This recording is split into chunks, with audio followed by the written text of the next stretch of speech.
नमस्कार मेरे खूबसूरत और प्यारे दोस्तों, मैं डॉक्टर रवि कीर्ति एक बार फिर से आपका स्वागत करता हूं आज इस पॉडकास्ट चैनल पर दिल की ज़मीन थेरेपी की मशीन। आज हम बात करने वाले हैं और सीखने वाले हैं आदतों के बारे में, कैसे आदतों का निर्माण होता है, कैसे हमारी हैबिट्स जो हैं वो डेवलप होती हैं, किस तरीके से हम इन हैबिट्स में से गुड हैबिट्स को डेवलप कर सकते हैं, बैड हैबिट्स को हम एलिमिनेट कर सकते हैं, रिमूव कर सकते हैं या कहें तो हटा सकते हैं।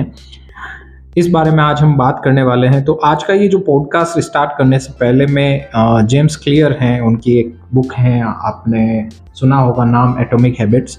उसकी एक लाइन कोट करना चाहूँगा कि every action is a vote for the type of person you wish to become. मतलब कि हमारा जो व्यवहार है वो एक तरीके का वोटिंग है। मतलब आप इस व्यवहार के आधार पर चुन रहे हैं कैसा व्यक्ति आप बनना चाहते हैं। आप व्यवहार के आधार पर व्यक्तित्व का निर्माण किस तरीके से करना चाहते हैं, उन आदतों के आधार पर निर्भर करता है जो इन आदतों को आप आज चुन रहे हैं। सरल भाषा में कहें तो आपके व्यवहार से ही आपकी पहचान बनती है। आपने अक्सर देखा सुना पढ़ा होगा कुछ सफल व्यक्तियों के बारे में और उनके कुछ व्यवहारों के बारे में तो आपने जाना ही होगा। खास तौर से एक व्यवहार जो सफल व्यक्तियों का होता है उनमें डिसिप्लिन होता है। वो डिसिप्लिन जो है वो किस तरीके से डेवलप कर पाते हैं उसके बारे में मैं छोटा सा एक पॉइंट है वो आपके सामने रखना चाहूँगा कि ऐसे लोग जो सफल हैं, ख़ास तौर से उनकी लाइफ को अगर आप जूम करके देखेंगे तो उनकी लाइफ जो है बड़ी स्ट्रक्चर्ड लाइफ बनाने की कोशिश वो करते हैं। हालांकि उसमें स्ट्रगल भी शामिल हैं, लेकिन वो अपनी लाइफ को स्ट्रक्चर्ड रखते हैं, शेड्यूल्ड रखते हैं, ऑर्गेनाइज्ड बिहेव करते हैं, थोड़ा व्यवस्थित उनका व्यवहार होता है। ये चीज़ें तय करती हैं सफलता और असफलता को। मतलब आपने सफल लोगों में अक्सर ये पाया होगा कि उनका जीवन जो है बड़ा शेड्यूल्ड है, ऑर्गेनाइज्ड है और वो डेडिकेटेडली काम करते हैं, डिटर्मिनेशन के साथ में लगे रहते हैं अपने लक्ष्य को प्राप्त करने में। तो उनकी आदतें भी जो हैं वो उनके लक्ष्य के तरफ उनको ले जाने वाली आदतें बनाते हैं। तो उनकी जो कंसिस्टेंसी डेवलप होती हैं वो इन्हीं हैबिट्स के बेसिस पे डेवलप होती हैं और ये हैबिट्स जो हैं वो सभी उनको पुश करती हैं अपनी सक्सेस की तरफ। तो आज जो हम बात करने वाले हैं कि लाइफ में एक इंसान जो है वो अपनी पहचान कैसे बना लेता है, कैसे वो उनकी आदतों से सफल या असफल हो सकता है। चलिए तो आज बात करते हैं हैबिट की। और हैबिट में सबसे पहले बात आती है कि हैबिट है क्या, आदत क्या है। तो सबसे पहले जानते हैं कि आदत जो है एक समान विषय के लिए दोहराए गए समान व्यवहार को हम आदत कह सकते हैं। मतलब कि एक ही तरीके की चीज़ों को करने के लिए एक ही तरीके का एक्ट यूज़ करना, एक्शन या रेस्पॉन्स सिस्टम जो है आपका सिमिलर रहता है, सिमिलर कंडीशंस के लिए, सिमिलर सब्जेक्ट्स के लिए, तो उसे हम हमारा आदत के रूप में अंडरस्टैंड कर सकते हैं, हैबिट के रूप में माना जाता है। हैबिट्स का जो फॉर्मेशन है इस पे भी हम बात करेंगे कि हैबिट की फॉर्मेशन कैसे होती है, मतलब आदतों का निर्माण कैसे होता है। आदत जो है वो व्यवहार करने के सामान्य प्रतिमान है। आदत जो है व्यवहार करने के सामान्य मानक, स्टैंडर्ड जिनको हम कह सकते हैं, या फिक्स्ड पैटर्न जो होते हैं उसको हम कह सकते हैं कि हम फिक्स्ड एक तरीका जो है उसी तरीके से हम बार बार व्यवहार करते हैं। तो दोहराव भी हैं उस व्यवहार में, मतलब रिपीटेड होते हैं, प्लस सब्जेक्ट मैटर या कॉन्टेक्स्ट सेम होने की कंडीशन में किया गया जो व्यवहार है वो एक तरीके से माना जाता है आदत के रूप में। अब अगर हम बात करें कि आदत कैसे बन जाती है, मतलब अगर हमारे अंदर हमारी आदतें कैसे बन जाती हैं, तो अलग अलग उम्र के पड़ावों पर अलग अलग तरीके से आदतों का निर्माण होता है। लेकिन आदत बनती क्या है, कैसे बन जाती हैं, उस पर हम बात करते हैं कि एक सब्जेक्ट जो है, एक विषय मान लीजिए, एक कॉन्टेक्स्ट मान लीजिए, उसमें और व्यवहार, उसके प्रति होने वाले व्यवहार में अगर रिपीटेडनेस बढ़ती हैं तो उनके अंदर बार बार होने का रीइंफोर्समेंट भी बढ़ जाता है, और ये बढ़ने से उनके बीच में कनेक्शन, जो हमारे ब्रेन के अंदर एक कनेक्शन डेवलप होता है न्यूरोलॉजिकल, वो डेवलप हो जाता है। तो हम बात करते हैं कि आदत का निर्माण क्यों हो जाता है, कैसे हो जाता है। तो हमारा कोई भी एक्शन रिएक्शन निश्चित न्यूरोलॉजिकल पाथवे से रिप्रेजेंट होता है। मतलब हमारे हर फिजिकल और मेंटल एक्शन के लिए कुछ निश्चित न्यूरॉन्स मिलकर काम करते हैं और एक सर्टेन पाथवे से वो होकर अपना ये पूरा सिस्टम या प्रोसेस फॉलो करते हैं। तो जब ये न्यूरॉन रिपीटेडली एक बार, अनेक बार, बार बार, लगातार एक ही तरीके के एक्शन, एक ही तरीके का पाथवे का इस्तेमाल करते हैं, तो ऐसे करके हमारी आदत का निर्माण हो जाता है। ये एक पैटर्न के रूप में हमारे ब्रेन में सेट हो जाता है और वो न्यूरॉन्स में ऑटोमेशन वाली एक कंडीशन डेवलप हो जाती है कि उन पे हमें बहुत ज़्यादा सोचने की, फोकस करने की ज़रूरत नहीं पड़ती है। वो ऑटोमेटिकली किसी पर्टिकुलर कॉन्टेक्स्ट के लिए उस पाथवे को एक्टिव कर देते हैं और वो सर्टेन न्यूरॉन्स उस पे काम कर देते हैं और हमारा रिएक्शन या एक्शन जो भी डेवलप होना होता है वो हो जाता है। तो अब हम बात करते हैं कि आदत का निर्माण क्यों होता है, क्या ज़रूरत है। तो आदतें जो हैं वो एक साधन है, मीडियम है, हमारे व्यवहार को निश्चित दिशा प्रदान करती हैं, हमारे डेली रूटीन को, डे टू डे लाइफ को एक यूटिलिटी प्रोवाइड करती हैं, अटेंशन को मिनिमाइज करने की कोशिश करती हैं, ऑटोमेशन को बढ़ाती हैं, मतलब हमारा कुछ ऑटोमेटिक रेस्पॉन्स सिस्टम को इंक्रीज करती हैं। मतलब कि जब कुछ आदतों का निर्माण हो जाता है तो उन आदतों या उन व्यवहारों को करने के लिए आपको स्पेशली बहुत ज़्यादा अटेंशन की ज़रूरत नहीं पड़ती है और आप कम अटेंशन के साथ भी वो व्यवहार कर पाते हैं, या आपका अटेंशन कहीं और भी होगा तब भी वो व्यवहार आप कर पाएंगे। उसकी फ्रीक्वेंसी इतनी हो चुकी होती है, रिपीट वो इतनी बार हो चुका होता है कि उस पाथवे को प्रैक्टिस भी हो जाती है। साथ ही साथ कभी कोई दूसरा काम भी करना हो, कहीं और इंटरेक्शन भी करना है, कम्युनिकेशन भी करना है, तो वो भी हम कर पाते हैं। जैसे एक एग्जांपल दूं कि हमारे लर्निंग पैटर्न में ये चीज़ें इतनी फिक्स्ड हो जाती हैं कि हम जैसे गाड़ी ड्राइव कर रहे हैं, ड्राइविंग कर रहे हैं, तो अब हमें अटेंशन, बात करने में हमारा अटेंशन है, हमारा अटेंशन कई बार रोड पे जो चीज़ें गुजर रही हैं उनको देखने में भी अटेंशन होता है। उसके बावजूद भी हमारी ड्राइविंग में कंसिस्टेंसी होती हैं। तो ये चीज़ें हम हमारी आदतों में कर सकते हैं जब हमारी रिपीट होने की कंडीशंस बढ़ जाती हैं और वो एक फिक्स्ड पैटर्न, जो पाथवे न्यूरोलॉजिकल डेवलप होना होता है, वो हो जाता है। अगर आदतों की एक यूटिलिटी की बात करें तो जीवन में कहाँ इन आदतों से क्या फ़र्क पड़ता है, तो किसी भी चीज़ को परस्यू करने के लिए, टारगेट को, किसी गोल को अचीव करने में, लाइफस्टाइल डिज़ाइनिंग में कह सकते हैं, पर्सनालिटी डेवलप करने में आदतों का खास रोल होता है।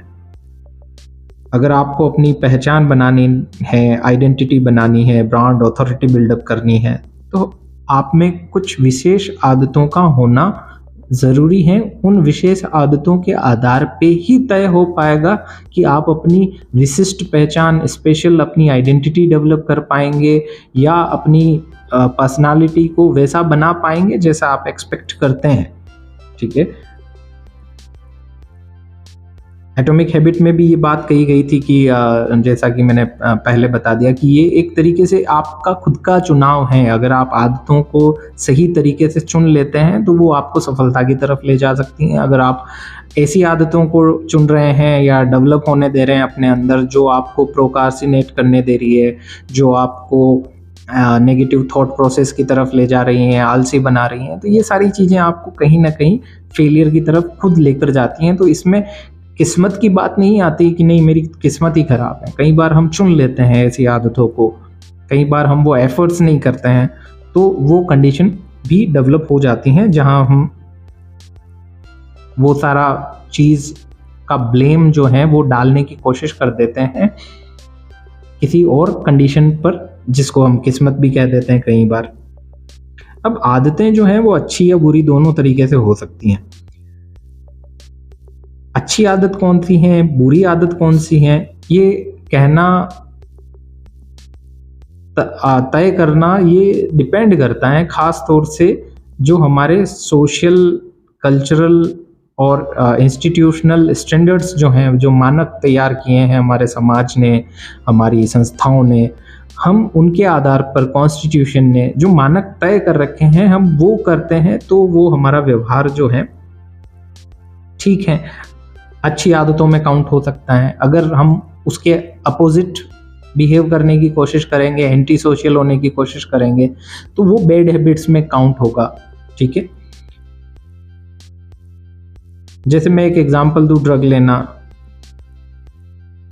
वो धीरे धीरे अच्छा लगना शुरू होता है, शुरुआत में 1-2 पफ, और बाद में धीरे धीरे वो चीज़ें आपको हैबिचुअल बना लेती हैं और आप एडिक्शन की स्टेज पे चले जाते हैं, और वो सोशल बिहेव तो अच्छा नहीं है, एंटी सोशल में काउंट होगा, तो वो चीज़ें बैड हैबिट्स में चली जाती हैं। और ये बैड हैबिट्स क्या तय कर रही हैं? ये तय कर रही हैं कि आप अपनी पर्सनालिटी को ज़ीरो की तरफ ले जा रहे हैं, सुपीरियरिटी की तरफ नहीं लेकर जा रहे हैं।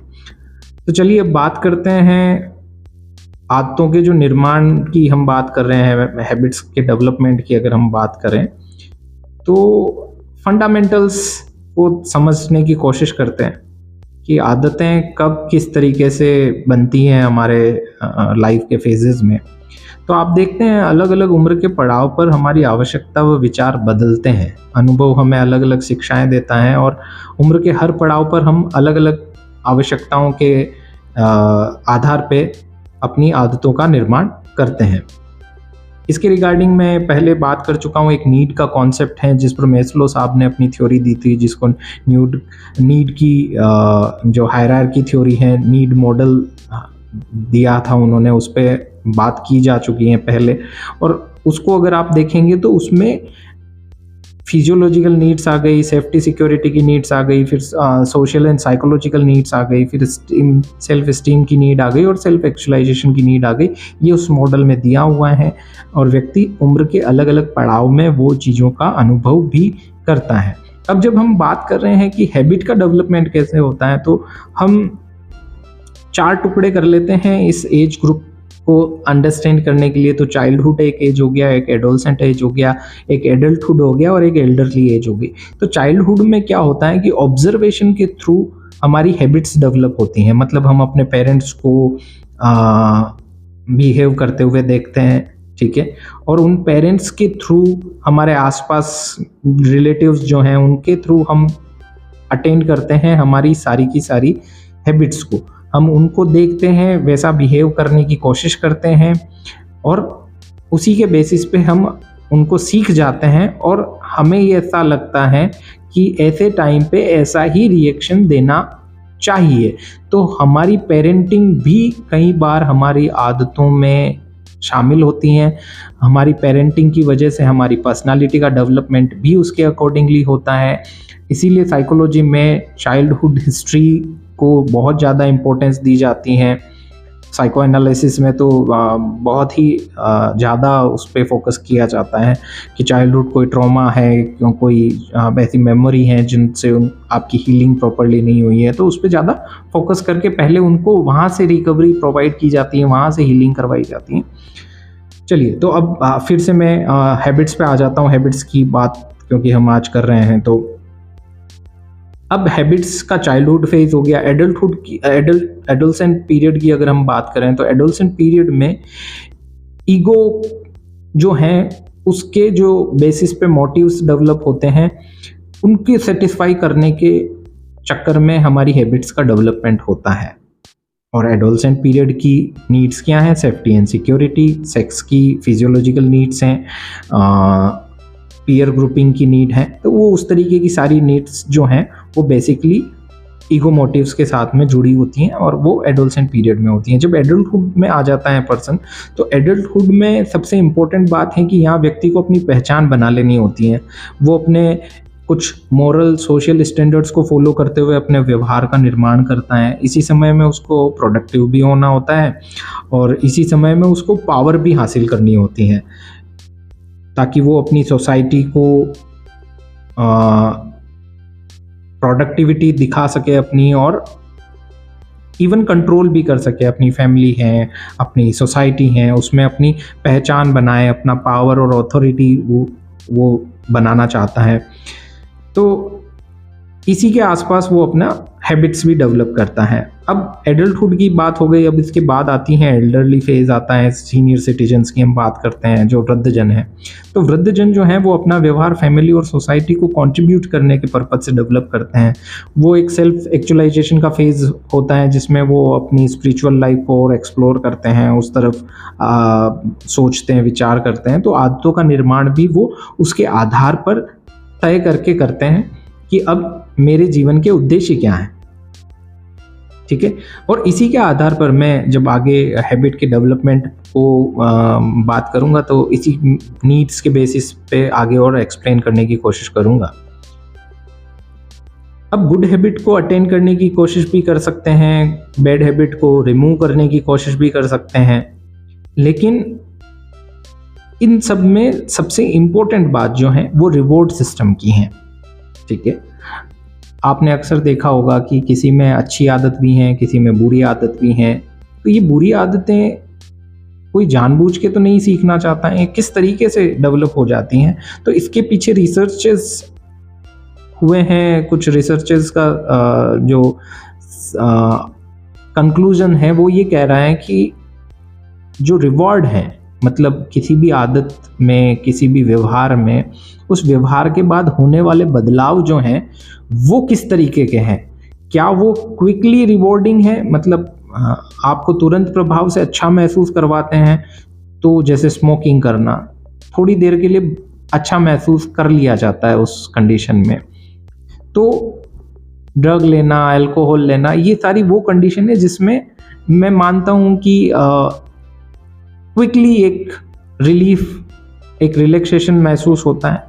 और यहाँ आके ही एक गड़बड़ हो जाती है हमारे ब्रेन के साथ में कि हमारा जो ब्रेन है वो क्विक रिवॉर्ड और क्विक पनिशमेंट पे वर्क ज़्यादा करता है, ना कि लॉन्ग टर्म चीज़ों को वो एनालिसिस कर पाता है। तो फर्स्टली वो क्या करता है कि शॉर्ट टर्म में अगर आपको पनिशमेंट मिला तो उस हैबिट को अवॉइड करने की कोशिश करेगा। अगर आपको उसका रिवॉर्ड मिला है, रिवॉर्ड में फीलिंग बेटर, वो आपके लिए ऐसा नहीं है कि रिवॉर्ड मिला है तो वो गुड हैबिट ही डेवलप करेगा, वो बैड हैबिट भी डेवलप कर सकता है।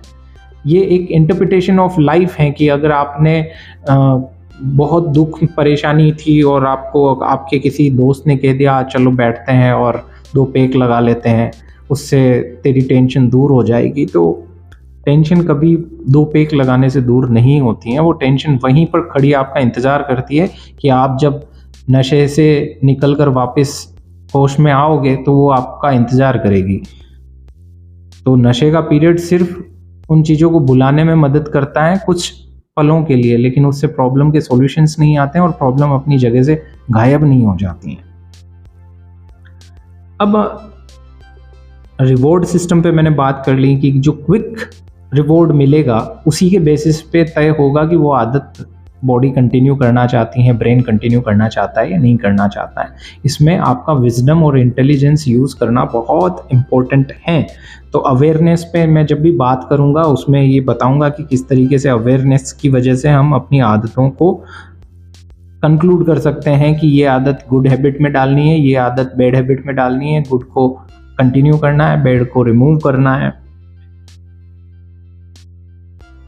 जनरली सेशंस के दौरान एक सवाल पूछा जाता है, बड़ा कॉमन क्वेश्चन है कि आदतों का जो निर्माण है वो कितने समय में हो जाता है। तो इसके ऊपर कुछ भी कह पाना बड़ा मुश्किल है, क्योंकि अलग अलग आदतें अलग अलग व्यक्तित्व के साथ में जुड़ी हैं। अलग अलग व्यक्तित्व अलग अलग तरीके से अपनी इंटेलिजेंसी का यूज़ कर पाते हैं। तो आदत के निर्माण में वैसे कोई ऐसा कोई फिक्स्ड टर्म्स तो नहीं है, लेकिन फिर भी ऐसा माना जाता है कि कुछ रिसर्चर्स ने ऐसा सजेस्ट किया है कि 60 दिनों से लेके, मतलब 2 माह से लेके अगर 9 माह तक कोई किसी बिहेवियर को कंटिन्यू कर लेता है तो उसमें रिपीट और फिक्स्ड ये 2 टर्म्स ऐड हो जाती हैं कि वो रिपीट भी होना चाहिए और वो फिक्स भी होना चाहिए। तो उसी पैटर्न से अगर वो हो रहा है तो फिर वो हैबिट परमानेंट हैबिट में डेवलप हो जाती हैं और वो लाइफ स्टाइल का हिस्सा बन जाती हैं, हमारे रूटीन में आ जाती हैं, ऑटोमेशन से कंप्लीटली जुड़ जाती हैं। उसके लिए सोचने समझने के लिए एक्स्ट्रा आपको एफर्ट्स नहीं करने पड़ते हैं। तो जैसा कि मैंने पहले भी कहा कि रिवॉर्ड थ्योरी काम करती हैं या पनिशमेंट थ्योरी काम करती हैं। तो इमीडिएट रिवॉर्ड होने पर जल्दी व्यवहार सीख लिया जाता है और आदत जल्दी डल जाती हैं। इमीडिएट पनिशमेंट है तो अवॉइडेंस डेवलप होता है और उस व्यवहार को एलिमिनेट किया जा सकता है, हो सकता है उस आदत को आप जल्दी से जल्दी छोड़ दो। तो पनिशमेंट और रिवार्ड का भी अहम रोल है कि आप उस चीज से किस तरीके से अपने ब्रेन को पनिश करते हैं या रिवॉर्ड देते हैं। अगर जैसे हम फिजिकल चेंज की बात करें तो कैसा चेंज बिहेवियर में, अगर हम आदत के निर्माण में एक जो इम्पोर्टेंट बात है कि चेंजेस आते हैं, चेंजेस कैसे आते हैं, बिहेवियर से क्या चेंजेस आया, उस पर हम बात कर लेते हैं कि या तो वो फिजिकल चेंज होगा या तो वो साइकोलॉजिकल चेंज होगा। फिजिकल चेंज में स्ट्रक्चरल चेंज आ गए, सारे तरीके के इकोनॉमिकल चेंजेस आ गए, ठीक है। साइकोलॉजिकल चेंजेस की अगर हम बात करेंगे तो उसमें इमोशंस आ गई, फीलिंग्स आ गए, थॉट प्रोसेस आ गए, वो चेंज होते हैं हमारे पैटर्न्स में, बिहेवियर पैटर्न्स में। तो हैबिट डेवलप करने में इनका एक खासा रोल है कि आप अपने अंदर किस तरीके का चेंज चाहते हैं। अब ये जो सारे चेंज है, दो तरीके से इनको ब्रेन एनालिसिस करता है, देखता है कि क्या है, क्या ये सेटिस्फाइंग है। अगर अच्छा अनुभव हो रहा है, मीन्स कि आपको इमीडिएट रिवॉर्ड मिल रहा है, तो वो चाहे टेम्परेरी है, ठीक है, उसको ब्रेन एक्सेप्ट करेगा, उसको एज ए बिहेवियर डेवलप करने की कोशिश करेगा, चाहे लॉन्ग टर्म्स में उससे डैमेज ही क्यों ना होता हो। सिगरेट पीने से कैंसर होता है या लंग्स खराब होते हैं, ये बहुत लॉन्ग टर्म वाली बात है, बहुत लॉन्ग टर्म वाली बात है। ब्रेन को उससे क्या लेना देना है, ब्रेन को तो अभी जो सेटिस्फेक्शन मिल रहा है वो लेना होता है। फिर भी टेम्परेरी और इमीडिएट रिवार्ड को एक्सेप्ट करने में ब्रेन हमेशा टेम्परेरी और क्विक इमीडिएट रिवॉर्ड को ही चूज कर पाता है। अब यहाँ याद रखने वाली बात यह है कि हमारा जो दिमाग है वो हैबिट फॉर्मेशन में इस क्विक या यूं कहें कि इमीडिएट रिवॉर्ड को अगर चूज करता है तो इससे बैड हैबिट्स भी डेवलप हो जाती हैं, क्योंकि शुरू शुरू में वो अच्छी लग रही हैं। अब हैबिट के फॉर्मेशन पे आ जाते हैं, बहुत इंपॉर्टेंट पॉइंट हैं, इस पे आज बात कर लेते हैं कि हैबिट का फॉर्मेशन है जो दो तरीके का है, एक फॉर्मेशन है और एक एलिमिनेशन है। मतलब एक आदत का निर्माण है और एक है कि उस आदत को जो बन चुकी है आपके अंदर और वो खराब है, बैड हैबिट है, उसको आपको छोड़ना है। तो ये दो इम्पोर्टेंट पॉइंट आते हैं इसके अंदर, फॉर्मेशन और एलिमिनेशन में। तो जब हम हैबिट फॉर्मेशन की बात करते हैं तो उसका जो कनेक्शन है वो है ऑटोमेशन से। हमारे बिहेवियर को फॉर एनी कॉन्टेक्स्ट, मतलब किसी भी विषय में हम जो व्यवहार करते हैं उसमें ऑटोमेशन आ जाए, अपने आप वह चीज़ हम करने लगें, उसके लिए हमें ज़्यादा विचार करने की ज़रूरत ना पड़े, चिंतन मनन करने की ज़रूरत ना पड़े, बहुत ज़्यादा अटेंशन देने की ज़रूरत ना पड़े। तो ये होता है हमारा हैबिट का फॉर्मेशन। अब same action is a habit, the way we perform the action is a attitude. तो अब अगर हम देखें कि आदतों के निर्माण की हम बात कर रहे हैं तो हैबिट की स्ट्रक्चर को हम थोड़ा सा देख लेते हैं, क्योंकि अगर आप स्ट्रक्चर को समझ पाएंगे तो आप अपने हैबिट्स को भी उस बेसिस पे अंडरस्टैंड कर पाएंगे। और आप एक बार जब अपनी हैबिट्स को समझ जाएंगे, कैसे वो डेवलप होती हैं, क्या उसका स्ट्रक्चर है, तो शायद आप अपनी खुद की मदद कर पाएंगे अपनी कुछ आदतों में बदलाव करने में, अपने जीवन में बदलाव लाने में। और मेरा उद्देश्य ये है कि आपको ये जानकारी देकर मैं अवेयर कर रहा हूँ आपको कि आप अपने लाइफ में चेंजेस ला सकते हैं, कहाँ कमी रह रही है वो आप इनसे कनेक्ट कर पाएंगे। तो हम बात करते हैं स्ट्रक्चर की, तो साइकोलॉजिकली देखा जाए तो कुछ टर्मिनोलॉजी हैं जो मैं अभी बोलने वाला हूँ। इसमें 4 पॉइंट्स आते हैं: cues, cravings, response and reward. Cues क्या है? क्यूज का मतलब है किसी भी रिवॉर्ड को नोटिस करना। मतलब इसमें होता ये है कि ब्रेन कोई भी बिहेवियर को इनिशिएट करता है तो वो ट्रिगर कैसे होगा, ठीक है ना, वो ट्रिगर होगा किसी ना किसी रिवॉर्ड को सोचने से कि हाँ मुझे वैसा चाहिए अपनी लाइफ में। जैसे कि मैं एक एग्जांपल दूंगा कि मान लीजिए मैं मोटा हूँ, ठीक है, और मैं थोड़ा सा ओवरवेट हो गया हूँ और मेरे को लगता है कि मेरा बीएमआई के बेस पे आना मेरे लिए ज़्यादा बेटर रहेगा, तो मेरे को अपनी फिटनेस पे थोड़ा सा फोकस करने की ज़रूरत है, ठीक है।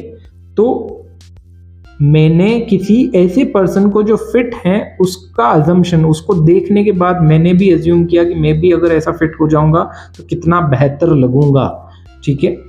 तो मान लीजिए कि मैंने वो अपने ब्रेन में उसको सोचा है, ठीक है, और एक गोल नजर आना मेरे को स्टार्ट होता है जिसके बिहाव पे ही आगे बिहेवियर भी इनिशिएट हम कर पाएंगे, ठीक है। अब जब मैंने एक रिवार्ड की कल्पना कर ली है तो उसकी वजह से मेरे अंदर क्रेविंग्स पैदा होती हैं, ट्रिगर होता हूँ मैं, अंदर एक मोटिवेशन डेवलप होता है। ये एक तरीके का मोटिवेशनल फोर्स है जो फीलिंग्स और डिजायर्स को चेंज करता है, ठीक है। और वो रिवॉर्ड के बारे में जो सोचा है अब उसको पाने की इच्छा पैदा हो जाती है कि नहीं अब ये तो मुझे करना ही है। अब करना है तो उसके लिए रेस्पॉन्स डेवलप करना पड़ेगा। रेस्पॉन्स क्या हो सकते हैं कि मैं जैसे कि मान लीजिए एग्जांपल देता हूँ कि मैं अगर अपनी बॉडी की फिटनेस की बात कर रहा हूँ तो मैंने मान लीजिए जिम जाना चालू किया, योगा करना चालू किया, तो अब इस रेस्पॉन्स सिस्टम में क्या होगा कि actually performing some kind of act, किसी तरीके का कोई व्यवहार परफॉर्म करेंगे to obtain that particular reward. Means मेरे लिए मेरा एक गोल है कि मैं ऐसा बॉडी चाहता हूँ अपना, या इतना वेट करना चाहता हूँ, इतना रिड्यूस करना चाहता हूँ, तो वो मेरे लिए एक गोल है। तो मैं उस गोल को ऑब्टेन करने के लिए कोई ना कोई बिहेवियर इनिशिएट करूंगा। वो बिहेवियर क्या है? जिम जाना, योगा करना, डाइट प्लान करना। तो ये मेरा एक बिहेवियर था जो मैंने इस रिवॉर्ड को ऑब्टेन करने के लिए किया। तो रिवॉर्ड जो है वो एट द एंड बात रिवॉर्ड की नहीं है कि आपने ऑब्टेन कर लिया। ऑब्टेन करने के बाद चेंजेस पे आती है बात कि अंतिम बदलाव क्या आएगा, कि क्या उससे आप सेटिस्फाई हो रहे हैं, क्या उससे आप रिलैक्सिंग महसूस कर रहे हैं, बेटर फील कर रहे हैं। तो यस, अगर मेरा वेट रिड्यूस होना स्टार्ट हो रहा है, कुछ दिनों बाद मैं चेक कर रहा हूँ कि मेरी बॉडी की शेपिंग स्टार्ट हो रही है, तो मेरे अंदर एक पॉजिटिव चेंज आएगा। मैं उससे रिलैक्स्ड फील करूंगा, सेटिस्फाइड फील करूंगा, और ये सेटिस्फेक्शन जो है, ये सेटिस्फेक्शन एट द एंड हमारी हैबिट को कंफर्मेशन की तरफ भेजता है कि जो क्यूज के बेसिस पे हमने प्लान किया, क्यूज के बेसिस पे हमारे को ट्रिगर हुआ और हमने कुछ क्रेविंग्स डेवलप की, तेज इच्छाएं हुई अपने अंदर कि हाँ मुझे ये करना है। फिर उसके बेसिस पे मैंने कुछ एक्ट किए, कुछ रेस्पॉन्सेज डेवलप किए अपनी लाइफ में, कुछ बदलाव लेकर आया मैं, वो बदलाव हुए। उस बदलाव के बाद में मैंने वो अचीव किया पॉइंट, उसका एनालिसिस करने के बाद ब्रेन ने कहा कि yes I feel better, then it confirmed as a habit if it repeatedly done by you. अगर आपने कंटिन्यूअसली वो चीज करना स्टार्ट कर दी तो फिर वो हैबिट में डेवलप हो जाएगा। और बिकॉज ऑफ कि इसने आपको थोड़ा सा पॉजिटिव रेस्पॉन्स देना स्टार्ट किया है, तो वो पॉजिटिव रेस्पॉन्स जो आपने पाया है वो एज ए इमीडिएट रिवॉर्ड में काम करेगा और धीरे धीरे ये चीजें आपके लाइफ स्टाइल में कनेक्ट हो जाएगी, ठीक है। अब अगर जो मैंने एग्जाम्पल दिया उस एग्जाम्पल से आप समझ ही सकते हैं कि ये जो पूरा स्ट्रक्चर है, ये जब रिपीट होना स्टार्ट होगा तब हैबिट का फॉर्मेशन हो जाएगा और वो लाइफ स्टाइल का हिस्सा भी बन पाता है, पर्सनालिटी की पहचान भी बन पाती है तभी, ठीक है।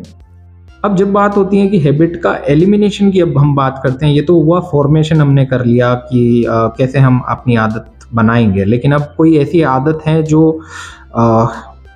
पड़ चुकी हैं, बैड हैबिट है और उसको आपको एलिमिनेट करना है। मान लीजिए मैं एग्जांपल दूं तो स्मोकिंग की बात भी कर सकते हैं, ड्रग्स अब्यूज़ की भी, किसी भी तरीके के सब्सटेंस अब्यूज़ की बात कर सकते हैं, ठीक है। तो उसको कैसे एलिमिनेट करें, कैसे उसको अपनी लाइफ से रिमूव करें। तो इसके पीछे उन्होंने एक स्ट्रेटेजी, जो जेम्स क्लियर हैं, उन्होंने एक स्ट्रेटेजी बताई है एटॉमिक हैबिट में। और भी साइकोलॉजिकल बुक्स जो हैं उनमें भी इस तरीके की बात की गई है कि आपको उन सारी हैबिट्स को, जो बैड हैबिट्स हैं या ऐसी हैबिट्स हैं जिनको आप चेंज या रिप्लेस करना चाहते हैं, तो फर्स्ट थिंग एक रिप्लेसमेंट पॉलिसी है कि जिसमें आप अपनी उस हैबिट की जगह पे कोई ऐसी हैबिट रिप्लेस करें जो बेटर है, उससे बेटर है या उससे कम नुकसान करने वाली हैं। एटलीस्ट स्टेप बाय स्टेप आप उसको चूज कर सकते हैं। ठीक है, तो हैबिट की एलिमिनेशन पॉसिबल है, बिल्कुल पॉसिबल है। एक कॉन्सेप्ट है, उसके अंदर बताया गया है कि आप अगर जो आपकी हैबिट है, जो हैबिट्स हैं, उनको अगर आप अनअट्रैक्टिव बनाएंगे, ठीक है ना, तो इनविजिबल कर दें, अनअट्रैक्टिव बनाए, थोड़ा थोड़ा उनको डिफिकल्ट कर दें या अनसेटिस्फाइंग कर दें या पनिशमेंट के साथ कनेक्ट कर दें उनको, तो उनसे आपके डेली लाइफ में धीरे धीरे धीरे धीरे स्ट्रक्चरली ये चेंजेस आएंगे कि आप वो हैबिट को रिप्लेस या रिमूव कर पाएंगे। But it takes time. मतलब कभी कभार कुछ विलिंग पर्सन्स ऐसे होते हैं जिन्होंने जिस दिन तय किया होता है उसके बाद से उन्होंने कभी नहीं किया। मेरी लाइफ के मेरे एक्सपीरियंसेस में ऐसा है, जब भी एडिक्शन वाले लोगों से हम बात करते हैं, एडीएस ग्रुप से हम बात करते हैं, तो यहाँ पर हमने देखा है कि 2-3% ऐसे लोग हैं जिन्होंने एक दिन तय किया और उसके बाद उनकी लाइफ में कभी नहीं वो चीज़ हुई। लेकिन ज़्यादातर लोग ऐसे होते हैं जो कुछ महीने कंट्रोल कर पाते हैं, कुछ महीने बाद वो वापस उसमें एंगेज हो जाते हैं, वापस उनको कोई ना कोई ब्रेक थ्रू मिल जाता है, ऐसा पॉइंट जिसके बेसिस पे वो कहते हैं कि नहीं, वो उस दिन हमने ले लिया, ये कर लिया, वो कर लिया। तो स्ट्रॉन्ग चेंजेस करने वाले पर्सन के परसेंटेज बहुत कम है, उनकी विलिंग पावर शायद बड़ी अच्छी होती है तभी वो ऐसा कर पाते हैं। तो अब ये आपने समझा कि हैबिट का जो फॉर्मेशन है वो दोनों तरीके से होता है। अब मैं आखिरी लास्ट बात कर रहा हूँ, हैबिट के फॉर्मेशन से मिलता जुलता एक कॉन्सेप्ट है बिहेवियर चेंज का। ठीक है ना, तो बिहेवियर चेंज जो है वो किस तरीके से होता है उस पर हम बात कर लेते हैं कि बिहेवियर चेंज अगर मुझे करना है तो मैं कैसे करूँ। बिहेवियर चेंज करने के पीछे या हैबिट के फॉर्मेशन के पीछे साइकोलॉजिकल कॉन्सेप्ट भी इस तरीके से दिया हुआ है। इसमें 5 स्टेजेस हैं। इन 5 स्टेज पे मैं आपको पॉइंट टू पॉइंट पहले स्टेजेस बता देता हूँ कि प्री कंटेम्पलेशन का स्टेज है फर्स्ट, सेकंड कंटेम्पलेशन का स्टेज है, थर्ड जो आता है प्रिपरेशन या डिटर्मिनेशन का स्टेज आता है, फिर एक विलिंग और एक्शन फेज आता है, और लास्ट जो है उसको मेंटेन करने वाला फेज आता है। तो ये 5 तरीके की स्टेजेस हैं जिनके थ्रू होके आपके बिहेवियर में परमानेंट चेंजेस, अगर हम बात कर रहे हैं परमानेंट चेंज की, ये एक दिन के चेंज की या शेड्यूल चेंज की बात नहीं है, ये है बिहेवियर चेंज की बात है। तो बिहेवियर चेंज में सबसे पहले प्री कंटेम्पलेशन की एक स्टेज आती है जिसमें आपको कुछ अनकंफर्टेबल फीलिंग डेवलप हो या कोई डिमांड डेवलप हो आपके अंदर, जिसके बेसिस पे आप अपना बिहेवियर चेंज करना चाहेंगे या कंसंट्रेशन फोकस उस गोल को अचीव करने की तरफ करना चाहेंगे जिसकी डिजायर या डिमांड आपके अंदर डेवलप हुई है। अब कंटेम्पलेशन क्या होता है कि उसके अंदर आप रिफाइंड थोड़ा सा आप जो चिंतन मनन की बात अगर आ रही है, सोचने की बात आ रही है, तो थोड़ा रिफाइंड थॉट प्रोसेस आप अपनाएंगे कि ये मेरा गोल हो सकता है, इस गोल को मेरे को लाइफ में कितना इंपॉर्टेंट है, क्या क्या उसके लिए मैं कर सकता हूँ, वो सारी प्लानिंग का जो स्टेज आता है वो कंटेम्पलेशन में आ जाता है। फिर आता है प्रिपरेशन और डिटर्मिनेशन। तो इसमें आपको सारे रिसोर्सेज को तय करना होता है कि ये रिसोर्सेज यूज़ करने हैं, ये पैटर्न यूज़ करना है, या मुझे इन चीज़ों को अटेंड करना पड़ेगा उस फेज़ में। वो सारी चीज़ें प्रिपरेशन और डिटर्मिनेशन में आ जाती। फिर आता है एक्शन मोड, जिस मोड में आप अपने एक्शंस को करना स्टार्ट करते हैं। तो जैसा मैंने एक एग्जांपल दिया कि मान लीजिए ओवरवेट हो गए हैं, तो एक्शन मोड में आपने फाइनली योगा करना स्टार्ट कर दिया है और जिम जाना स्टार्ट कर दिया है। तो आपने बैकअप में एक प्लान ए रखा है, बी प्लान भी रखा हुआ है साइड में कि अगर मैं किसी दिन जिम नहीं जा पाता हूं तो मैं एटलीस्ट योगा घर पे ही कर लूंगा। एटलीस्ट इसके लिए आपने योगा सीखा है, तो ये एक्शन मोड आ गया। अब मेंटेनिंग इट मीन्स इसको आपको लगातार जारी रखना पड़ेगा। रिपीट होने की वजह से ही लाइफस्टाइल चेंजेस डेवलप होते हैं, रिपीट होने की वजह से ही हैबिट्स डेवलप होती हैं और वो आपकी लाइफस्टाइल का हिस्सा बनती हैं, बाद में जाके आपकी पर्सनालिटी में आइडेंटिटी बन पाती हैं इन्हीं के बेसिस पे। तो मैं ये मानता हूँ कि ऐसा जब हम रिपीट करते हैं, दोहराते हैं बार बार, तो इससे वो इस्टेब्लिश हो जाता है, वो जो बिहेवियर है वो इस्टेब्लिश हो जाता है। और once it is established it will replace और eliminate any habit, either it is good और बैड। ठीक है, या तो वो एक अच्छी हैबिट को डेवलप कर देगा या तो हटा देगा। ठीक है, और बिहेवियर चेंज जो है वो कंडीशनिंग के थ्रू भी होता है। डेफिनेटली इसमें कंडीशनिंग का भी अपना एक रोल है, बट इसके बारे में कभी और बात करेंगे कि कंडीशनिंग कैसे होती है। लेकिन जो खास बात है याद रखने वाली, आप हमेशा याद रखिएगा कि आप अपनी आदतों और रेस्पॉन्स के आधार पर चुन रहे हैं कि कैसा व्यक्ति आप बनना चाहते हैं। तो अगर आप अपने लाइफ में कोई बदलाव चाहते हैं जो कि पॉजिटिव साइड हो, तो आपको पॉजिटिव एक्शंस करने पड़ेंगे। सिर्फ पॉजिटिव थिंकिंग से कुछ नहीं होगा। We need to do something positive in action mode. हमें फिजिकल एक्शंस करने पड़ेंगे।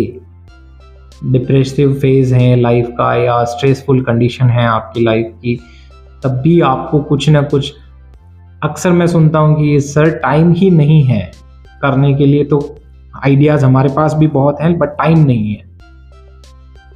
आप इस अर्थ से अगर बिलोंग करते हैं तो आई बिलीव कि हमारे सिस्टम ने इस तरीके से फिक्स कर लिया है कि 24 ओवर का एक डे माना जाता है। 24 घंटे आपके पास भी हैं, 24 घंटे यूएस में बैठे पर्सन के पास भी हैं, 24 घंटे अफ्रीका में बैठे पर्सन के पास भी हैं, 24 घंटे ही किसान के पास भी हैं और 24 घंटे ही एक IAS कलेक्टर के पास भी हैं। You have to manage the time and certain habits. बस अगर आपने कुछ पर्टिकुलर हैबिट्स डेवलप कर ली, जैसे कि कुछ लोग अर्निंग ज़्यादा नहीं करते हैं बट दे सेव इनफ कि उनकी लाइफ बाद में अच्छी होती है। कुछ लोग अर्निंग अच्छी करते हैं लेकिन वो खर्च भी इतना कर लेते हैं कि उनके पास बचता कुछ नहीं है और वो एंड में ये कहते हैं कि नहीं, हमारे पास तो भगवान ने हमें उतना नहीं दिया जितना हमें चाहिए था। तो मैं सिर्फ ये कहना चाहूँगा कि 24 घंटे आपके पास भी हैं, 24 घंटे मेरे पास भी हैं, 24 घंटे सभी के पास होते हैं हर दिन के। आप शेड्यूल करें, प्लान करें, उसके अकॉर्डिंगली एक्ट करें। सोचे कम, एक्ट करने की कोशिश ज़्यादा करें, क्योंकि सिर्फ सोचने से आप ओवर थिंकर बन जाएंगे और एक्शंस और थिंकिंग में जितना गैप बढ़ेगा उतना आपके अंदर एंग्जाइटी, स्ट्रेस डेवलप होगा। तो थैंक यू, आज आपने हैबिट्स के बारे में सुना, हैबिट्स कैसे डेवलप होती हैं, कैसे उसमें क्या क्या इंपॉर्टेंट पॉइंट्स आते हैं। इन सारी हैबिट्स के बेसिस पे आप किस तरीके से बैड हैबिट्स को रिमूव कर सकते हैं, गुड हैबिट्स को इम्प्रूव कर सकते हैं, ऐड ऑन कर सकते हैं अपनी लाइफ में। इन सारी चीज़ों को ध्यान रखिएगा, बेहतर बनिएगा, रोज़ाना कुछ बेहतर करने की कोशिश कीजिएगा। मदद कर सकें मदद कीजिए, खुशी दे सकें खुशी दीजिए, और किसी की प्रशंसा कर सकें तो वो ज़रूर कीजिए। और एट द एंड अगर आपने ये सब सुना है तो भगवान को ज़रूर थैंक यू बोलिएगा कि आपने ये सारी चीज़ें इस एक ही सेशन में, लंबे से सेशन में सुन ली हैं। इस पॉडकास्ट में मैं आपकी लाइफ को चेंज करने के रिगार्डिंग जितने एस्पेक्ट्स हैं उन पे सभी पे बात करने वाला हूँ। जितना मुझे टाइम मिलता है मैं कोशिश करूँगा। अगर आपके सजेशन है, कुछ आप कोई रिकमेंडेशन देना चाहते हैं तो प्लीज़ आप हमें इंस्टाग्राम पर फॉलो कीजिए, दिल की ज़मीन को, और by doctor Ravi Kirti search कीजिएगा, और टेक्स्ट कर सकते हैं, मैसेज वहाँ ड्रॉप कर सकते हैं, आप कनेक्ट हो सकते हैं हमसे इंस्टाग्राम पर। आपके हर सजेशन को हम फोकस में लेकर आएंगे और कोशिश करेंगे कि उस पर वर्क कर पाएँ। बेटरमेंट हर जगह पॉसिबल है, हर जगह इम्प्रूवमेंट पॉसिबल है। परफेक्शन की बात नहीं है लेकिन इम्प्रूवमेंट हमेशा पॉसिबल होता है। तो थैंक यू ऑल।